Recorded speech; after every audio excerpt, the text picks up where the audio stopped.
നമസ്കാരം, എല്ലാവർക്കും കേരള റെസിപ്പിയിലേക്ക് സ്വാഗതം. നമ്മുടെ ഇന്നത്തെ ഡിഷ് ചേന കൊണ്ടുള്ള ഒരു വിഭവമാണ്. തേങ്ങ വറുത്തരച്ചിട്ടുള്ള ഒരു ചേനക്കറി. അത് എങ്ങനെ ഉണ്ടാക്കാമെന്ന് നമുക്ക് നോക്കാം. ഈ തേങ്ങ വറുത്തരച്ച ചേനക്കറിക്ക് ആവശ്യമായ സാധനങ്ങൾ: ചേന ഇതുപോലെ ചെറിയ കഷ്ണങ്ങളായി നുറുക്കിയത് ഒരു വലിയൊരു ബൗളുണ്ട്. അതുപോലെ തന്നെ ഒരു ചെറിയ ബൗള് തേങ്ങയുണ്ട്, ഒരു സവാള ഉള്ളി, ഒരു വലിയ തക്കാളി, 3-4 പച്ചമുളക്, കുറച്ച് വെളുത്തുള്ളി, ഒരു 4 അല്ലി വെളുത്തുള്ളി.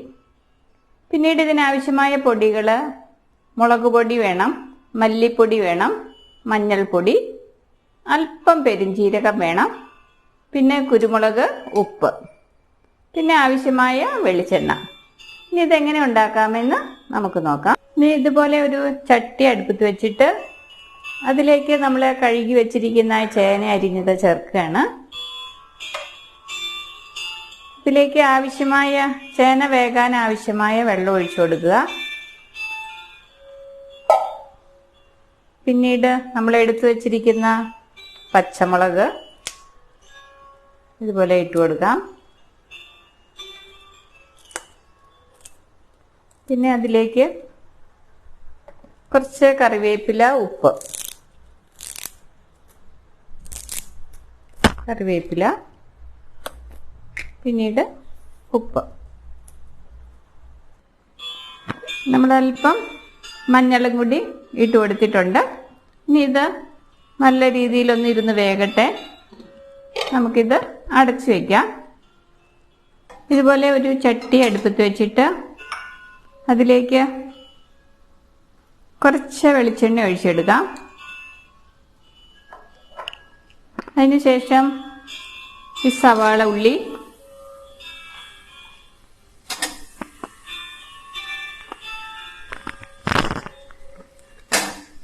അതുപോലെ തന്നെ ഈ തക്കാളി,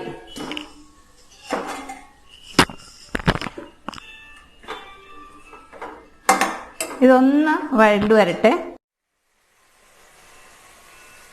ഈ തക്കാളിയുടെയും ഉള്ളിയുടെയൊക്കെ വെള്ളം ഒന്ന് വറ്റിയതിന് ശേഷം നമ്മൾ എടുത്തു വെച്ചിരിക്കുന്ന വെളുത്തുള്ളി, കുറച്ച് കറിവേപ്പില, പിന്നീട് നമ്മൾ എടുത്തു വെച്ചിരിക്കുന്ന ഈ തേങ്ങ അതിങ്ങോട്ട് ഇട്ട് തേങ്ങ ഒരു ബ്രൗൺ നിറമാകുന്ന വരെ നമ്മളിത് വഴറ്റുകയാണ്. ഇനി ഈ തേങ്ങ ഒന്ന് ബ്രൗൺ കളറാകട്ടെ, അതുവരെ നമുക്ക് വെയിറ്റ് ചെയ്യാം. നമ്മുടെ തേങ്ങ ഒരുവിധം മൂത്ത് വന്നിട്ടുണ്ട്. അതിലേക്ക് ഒരു 10-20 എണ്ണം കുരുമുളക്, അധികം വേണ്ട കുരുമുളക്, അതുപോലെ തന്നെ ഒരു നുള്ള് പെരുംജീരകം കൂടെ ഇടുകയാണ്. ഇനി ഇതിലേക്ക് ആവശ്യമായ പൊടികൾ ഇടുകയാണ്.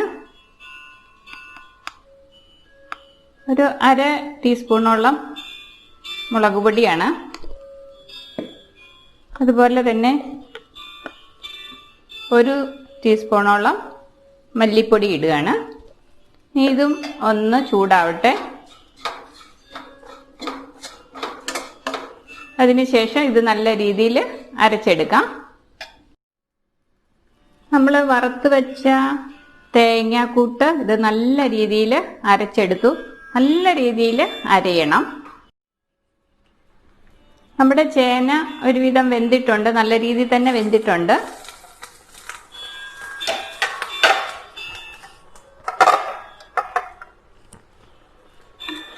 വെള്ളമൊക്കെ ഒരുവിധം വറ്റിയിട്ടുണ്ട്, നല്ല രീതിയിൽ വെന്തിട്ടുണ്ട്. നല്ല രീതിയിൽ വെന്ത് വരണം. ഇനി ഇതിലേക്ക് നമ്മൾ ഈ അരപ്പ് ചേർക്കുകയാണ്.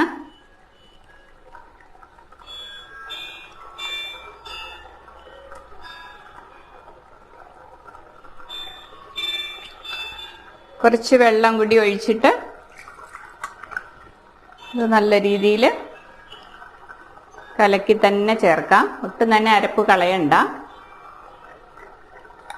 നമ്മൾ കുറച്ചും കൂടി ഇതിനകത്തേക്ക് വെള്ളം ഒഴിച്ച്, ഒരുപാട് ലൂസല്ല, ഒരു കൊഴുത്ത ഗ്രേവിയാണ് വേണ്ടത്. ആ പാകത്തിന് നമ്മൾ വെള്ളം ഒഴിച്ചു കൊടുത്തിട്ടുണ്ട്. ഇനി ഇത് നല്ല രീതിയിലൊന്ന് തിളക്കട്ടെ. ചട്ടി ആയതുകൊണ്ട് കുറച്ചും കൂടിയും തീ ഓഫാക്കിയാലും വീണ്ടും കുറച്ചും കൂടിയും വെള്ളം വറ്റും. അപ്പം അത് കണ്ടു വേണം വെള്ളം ഒഴിക്കാനായിട്ട്. എന്നാലും ഒരുപാട് ലൂസായി പോകരുത്. ഒരു തിക്കായിട്ടുള്ളൊരു കുഴമ്പാണ് നമുക്ക് വേണ്ടത്. ഇനി ഇതൊന്ന് നല്ല രീതിയിൽ തിളക്കട്ടെ. ഈ സമയത്ത് ഉപ്പൊക്കെ പാകമാണോ എന്ന് നോക്കാം കേട്ടോ.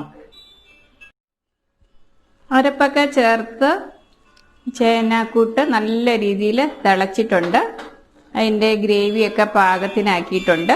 ഇനി നമുക്ക് ഓഫാക്കാം. ഇനി ഇത് നല്ല രീതിയിലൊന്ന് കടുക് താളിക്കണം. ഈ ചിരട്ടത്തവിയൊക്കെ കാണുന്നുണ്ടല്ലോ അല്ലേ? ഈ ചിരട്ടയ്ക്കൊക്കെ നല്ല ഔഷധമുണ്ടെന്നാണ് പറയുന്നത്. കൊളസ്ട്രോൾ കുറയ്ക്കാൻ നല്ലതാണെന്ന് പറയുന്നു. പിന്നെ ചിരട്ട തിളപ്പിച്ച് വെള്ളം കുടിച്ചാൽ നല്ലതാണെന്ന് പറയുന്നു. ഇതെല്ലാം ഇപ്പം നമ്മൾ ചിരട്ടത്തവിയൊക്കെ ഉപയോഗിക്കുന്നത് നല്ലതാണ്. ഇനി നമുക്ക് ഇതിനൊരു നല്ലൊരു കടുക് താളിക്കണം. വെളിച്ചെണ്ണ കുറച്ച് ഒഴിച്ചാൽ മതി. നമ്മൾ തേങ്ങയൊക്കെ വറുത്ത നേരത്തെ വെളിച്ചെണ്ണ ഒഴിച്ചതാണ്. പിന്നെ ഇതിലേക്ക് ഒരു 1/2 ടീസ്പൂണോളം കടുക് ഇടുന്നുണ്ട്. കടുക് പൊട്ടി അതിലേക്ക് നമുക്ക് കുറച്ച് കറിവേപ്പിലയും ഉണക്കമുളകും ഇടാം. നമ്മൾ ഈ കടുക് താളിച്ചത് ഇതിലേക്ക് ഒഴിക്കുകയാണ്.